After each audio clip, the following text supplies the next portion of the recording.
Alors, shalom, shalom, peuple des dieux, que Dieu vous bénisse. Soyez les bienvenus sur notre page YouTube sur laquelle nous avons promis de parler sur le thème que j'ai intitulé le pouvoir du corps et son impact à l'esprit. Alors, c'est un thème qui semble un peu être complexe, le pouvoir du corps et son impact à l'esprit. Ou quelqu'un peut dire, oh, le corps a les pouvoirs. Oui, bien évidemment, le corps a les pouvoirs. Puisque on est en train de minimiser le corps. Cependant, le corps, c'est celui-là qui nous permet de réaliser beaucoup de choses. Puisque un esprit ne peut pas agir sans l'aide du corps. Même le monde invisible a toujours besoin de l'usage du corps pour exercer sa fonctionnalité. Alors, tout a commencé dans la Bible, ok? Alors, je vais parler du côté un peu positif du corps, puisque le corps, bien sûr, il est faible. Et tout a commencé, c'est lorsque Christ était en train de partir avec ses disciples, il voulait aller prier à la montagne.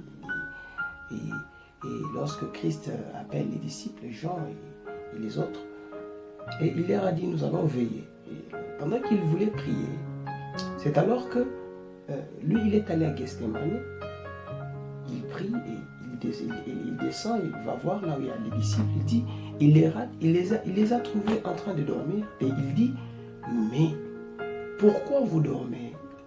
Et c'est là qu'il a dit, oh là là, le corps est faible, mais l'esprit est disposé.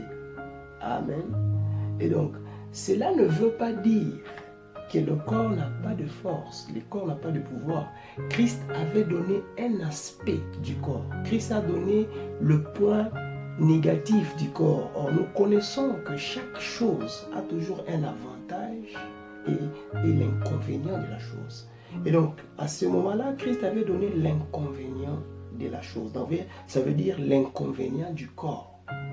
Maintenant, Christ, dans Genèse chapitre 1, le verset 26, nous pouvons lire là-bas, je lis la parole, dans Genèse chapitre, je cherche, est-ce qu'il y a la Bible dans ce téléphone, est-ce qu'il y a la Bible dans ce téléphone, Genèse chapitre, oh là là, je vais vérifier, dans Genèse chapitre,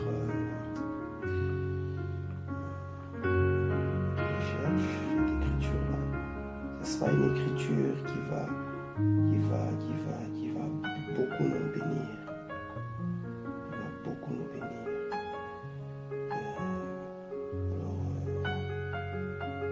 Attendez, je cherche.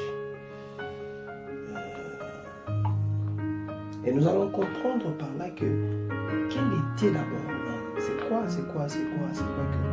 que Dieu avait fait là-bas. Alors nous allons voir pourquoi est-ce que on parle toujours l'esprit est faible, la chair est faible, mais l'esprit est disposé. Alors nous allons essayer par l'esprit de Dieu, avec Dieu, de montrer quelque chose ici. Alors, je suis Genèse chapitre 1er, le verset 26. Alors, puis Dieu dit, faisons l'homme à notre image, selon notre ressemblance, et qu'il domine sur le poisson de la mer et sur les oiseaux du ciel, sur le bétail et sur toute la planète. Dieu créa l'homme à son image, il les créa à l'image de Dieu. Il créa l'homme et la femme. Dieu les bénit. Ici, on nous parle de la première création de l'homme.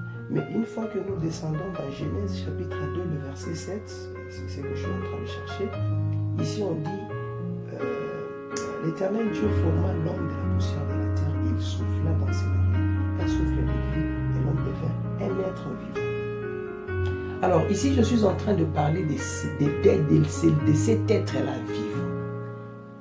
Pas qui a été créé à l'image de Dieu, mais cet être-là qui a été créé à l'image de l'animal. Ça veut dire un homme animal, dont l'esprit divin a été placé dans ce corps-là. Or, pour connaître l'importance de l'esprit, nous devons d'abord comprendre à quoi nous serve le corps. Puisque vous allez voir que dans le monde visible et dans le monde invisible, il y a toujours deux choses qui marchent un peu, qui sont un peu deux lignes droites qui sont parallèles. Et il y a toujours quelque chose qui les ressemble. Il y a toujours une similarité dans les deux choses. C'est alors que la Bible dit, mais la nature ne vous enseigne-t-elle pas? C'est qu'il y a des choses qu'une fois que nous comprenons dans le monde naturel, nous allons les comprendre dans le monde spirituel. Si quelqu'un n'arrive pas à gérer ce qu'il a facile, c'est avec quoi il est plus en contact, mais comment peut-il gérer quelque chose qu'il n'arrive pas à contrôler? Et donc, le pouvoir du corps, bien aimé, c'est un élément. Une fois que nous connaissons le pouvoir du corps, nous pouvons réaliser de très grandes choses sur cette terre. Et cela facilitera même l'Esprit de Dieu à travailler dans le corps de l'homme. Amen. Et donc, ici, on nous parle de l'homme qui est l'être, de cet être-là. Je vais prendre le contexte de la Bible. Oh là là là là là. Il dit, ici, je veux parler de l'être, l'homme devint un être vivant. Donc, je parle de l'être vivant. C'est cet esprit-là qui a été placé dans ce corps. Alors, dans le corps de l'homme, il y a trois choses que nous retrouvons, ce qui forme l'homme. C'est qu'il y a le corps, il y a l'esprit et il y a aussi l'âme. Alors, dans l'âme, c'est là où nous trouvons l'émotion, c'est là où nous trouvons la pensée, c'est là où nous trouvons des émotions, je ne sais pas si j'avais dit ça, et que sais-je encore. Et ce sont ces choses-là, ces éléments-là, qui amènent les corps à poser les actes. Maintenant, la Bible est en train de dire ceci. L'âme qui pêche, c'est celle qui mourra. Cependant, si nous remarquons celui qui est allé poser l'acte, c'est le corps. Qu'est-ce qui fait que l'âme pêche?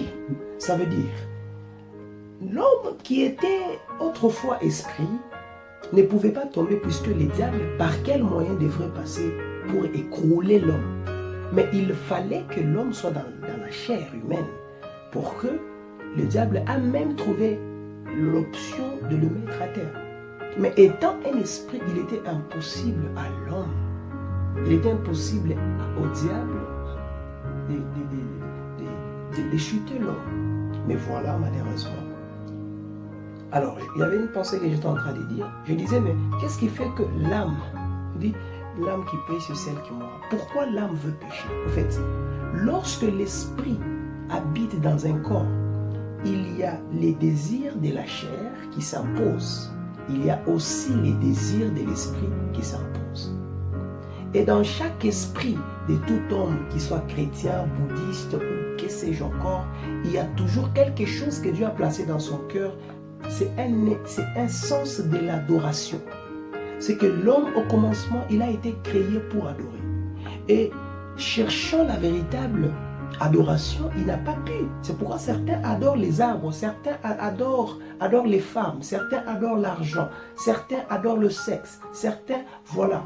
Et l'adoration, c'est la chose que tu aimes beaucoup plus, là, quelque chose que tu aimes tellement. Et c'est comme ça que l'homme qui pêche, c'est celle qui mourra. Alors lorsque l'esprit est placé dans le corps de l'homme, lorsque l'esprit de l'homme est placé dans un corps, alors il y a l'essence, les désirs de la chair qui s'imposent. Il y a aussi les désirs de l'esprit qui s'imposent. Cependant, les désirs de la chair s'imposent tellement puisque c'est un élément avec lequel nous sommes plus en contact qu'avec l'esprit. Alors, vous allez voir qu'une fois que l'homme perd la vie, il n'y a plus de l'espoir pour lui. Une fois que l'homme perd sa vie, ça veut dire qu'il était peut-être païen, il est mort, il n'a pas cru, il n'a pas connu Christ. Une fois qu'il meurt dans cet état-là, c'est très compliqué pour lui puisqu'il n'y a plus de l'espoir. C'est pourquoi il dit il y a encore de l'espoir pour celui qui vit. Donc il y a de l'espoir pour toi pour devenir encore enfant de Dieu. Une fois que tu meurs, il n'y a plus de l'espoir. Maintenant, remarquez la chose dont on considère si faible, le corps. Mais, une fois que l'esprit sort du corps, il est incapable d'orienter, il ne saura pas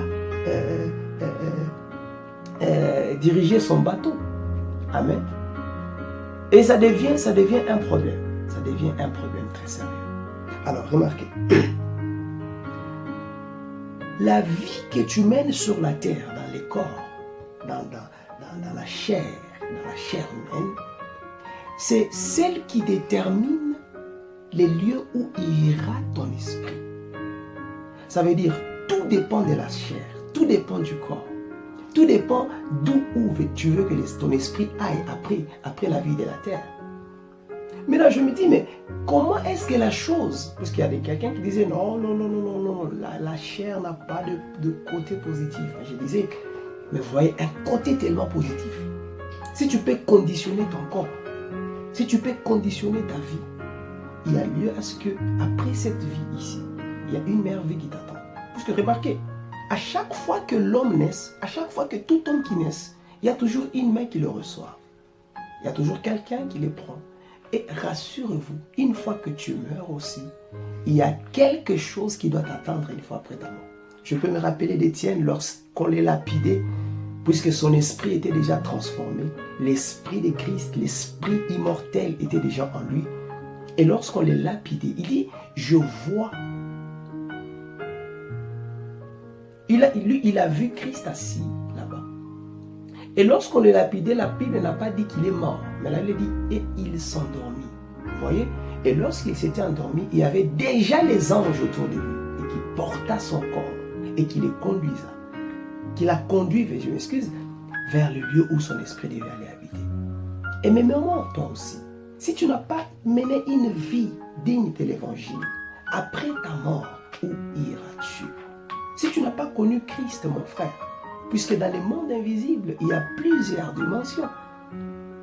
Il y a plusieurs esprits qui viendront réclamer ton corps. Rappelez-vous de l'histoire de Moïse, il y avait des anges qui étaient en train de discuter sur le corps de Moïse. Amen. Et donc, tu dois prendre le choix. Tu as encore le pouvoir. Les jeunes hommes riches, il avait encore la possibilité. Il avait la possibilité de choisir, de faire un bon choix. Mais hélas, lorsqu'il était déjà mort, c'était déjà trop tard. Il n'y avait plus moyen pour lui. Il dit, mais est-ce que puis-je aller dire aux gens que le Christ, il est le vrai? Il dit non, il y a des prophètes là-bas. Il est temps pour toi d'accepter Christ. Il est temps pour toi de changer ta vie. Puisque cette vie que nous menons ici, c'est une vie courte. Une vie qui n'a pas de sens. Le jour que j'ai reçu Christ, en fait, je vais dire le jour que j'ai été baptisé du Saint-Esprit, c'est le jour que j'ai senti le bonheur et la paix. Et j'ai compris ce que Christ disait, la paix que je donne est différente de ce que le monde vous donne. Puisque la paix du monde est conditionnée du bien de ce monde. Si tu n'as pas d'argent, si tu n'as pas de véhicule, si tu n'as pas une bonne femme, et donc ce sont des choses qui vont te stresser. Mais fort malheureusement, même ceux-là qui contiennent toutes ces choses-là, ils ne sont pas aussi heureux. Mais c'est quoi le bonheur ineffable? C'est Christ en moi, l'espérance de la gloire. Et donc, lorsque Christ, le véritable Christ habite en toi, mon frère, c'est la paix éternelle. Et ce qui me plaît avec l'Esprit de Dieu, c'est que l'Esprit de Dieu, quand il entre en toi, il s'occupe de tout. Les inquiétudes disparaissent. Tu ne t'inquiètes pas du lendemain. Ce n'est plus toi qui luttes pour le péché. C'est maintenant l'Esprit de Dieu qui lutte pour toi. Et s'il arrive que tu trébuches un peu, en fait, l'Esprit de Dieu, Paul dit, il est notre avocat. C'est celui-là qui te défend. Il est notre avocat. Il est en même temps le juge. Et donc, il est pleinement conseillé d'avoir l'Esprit de Dieu. Christ en moi, l'espérance de la gloire. Jeune homme, jeune fille. Est-ce que tu peux prendre ta beauté, tu peux prendre ta vie et puis tu l'offres à Christ? Aujourd'hui, il y a plusieurs évangélistes, aujourd'hui, il y a plusieurs églises, mais j'ai l'impression que tous ces hommes-là, toutes ces jeunes filles, tous ces jeunes garçons, on dirait qu'ils n'y vont jamais à l'église. Mais c'est quel évangile qui est donné à l'église? Parce que lorsque Christ habite en toi, il y a un changement de vie. Mais le problème, c'est que les gens adhèrent à l'église, puisque nous ne vivons pas autant des églises. Nous allons à l'église pour être formés, mais nous voulons recevoir quelque chose de l'esprit pour qu'après cette vie, il y a une autre vie qui nous attend. Et lorsque l'immortel habite en toi, mon frère, lorsque tu mourras, lorsque ce corps, cette tente tombera, il y a un autre corps qui te sera donné, et un ange venant du ciel descendra là sur les champs et prendra ton esprit, et il va te guider vers le chemin du ciel. Puisque sans Christ, mon frère, personne ne peut t'amener là où il y a l'Esprit de Dieu. Là où il y a les anciens, les combattants, les guerriers de l'Ancien Testament qui ont lutté pour la parole, qui ont lutté pour l'évangile. Mon frère, si tu meurs sans Christ, tu es perdu. Si tu meurs sans Christ, mon frère, tu es perdu. Et il y a tellement du bonheur en étant fils de Dieu, étant un chrétien, étant dans le corps mystique de Christ. Il y a la paix, il y a l'abondance. Et tu sais une chose, tellement que tu ne t'inquiètes pas, tellement que les choses de ce monde ne font plus cas pour ta vie, au fait, l'inquiétude part. Et l'Éternel Dieu commence maintenant à te donner tout ce que tu voudras sur la terre. Voilà. Mais le mal, c'est que quelqu'un qui vient déjà à Christ, il s'attend à recevoir le bien de ce monde. Mais non, Christ a dit, ayez premièrement le royaume des cieux et les restes des choses vous seront données par-dessus tout. Que le Seigneur Dieu vous bénisse. Abonnez-vous sur notre chaîne. Nous allons parler prochainement sur un autre thème. Shalom. À très bientôt. Je vais combien